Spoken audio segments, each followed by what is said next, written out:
Non, tout n'était pas fini pour Jésus. Et n'aurait-il pas dû, mieux que personne, le savoir, ses apôtres, ces privilégiés qui l'avaient à plusieurs reprises entendu annoncer le troisième jour, je ressusciterai, eux qui, aussi, l'avaient vu remporter sur la mort une stupéfiante victoire lorsque Lazare s'était échappé du tombeau. Mais il faut bien comprendre à quel point c'était difficile à imaginer. Ils avaient vu Jésus vaincu, torturé, mis en croix.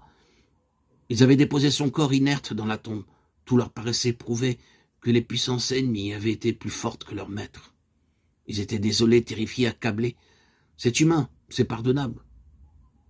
Cachés toujours du côté du cimetière, craignant peut-être de se voir à leur tour arrêtés, ils se répétaient l'un à l'autre les détails affreux de la veille, ces événements du vendredi qui, tous, les frappaient de désespoir et de détresse. Ils étaient comme des gens qui ont perdu toute raison de vivre et qui se demandent ce qu'il adviendra d'eux. Mais les autres, les ennemis du Christ, vous pensez s'ils triomphaient? Ce prophète, ce Messie qui, durant 2 ans, avait soulevé tant d'enthousiasme, qui avait prétendu accomplir des miracles, dont on avait même raconté qu'il ressuscitait les morts, comme cela avait été simple de se débarrasser de lui. Pas un geste pour se défendre, pas la moindre protestation de ces fanatiques. Allons, dans 8 jours, on n'entendra plus parler de lui.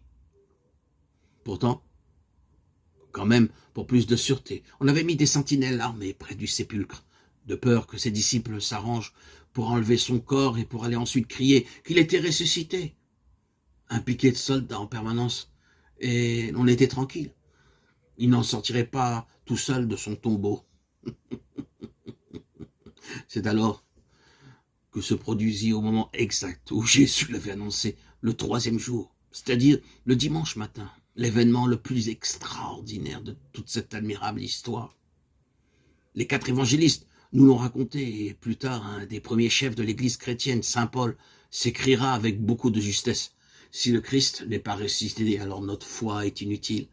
Nous ne sommes pas sauvés. » Jésus ressuscita comme il avait prédit lui-même, pour prouver au monde et à toutes les générations futures qu'il était vraiment le Fils de Dieu, qui pouvait vaincre la mort. Événement prodigieux, qu'on n'oserait pas croire si l'évangile ne nous en apportait la preuve. La résurrection de Jésus. Voilà désormais la plus grande date de l'histoire, celle que nous célébrons le dimanche de Pâques, dans la fête de la vie et de la joie éternelle.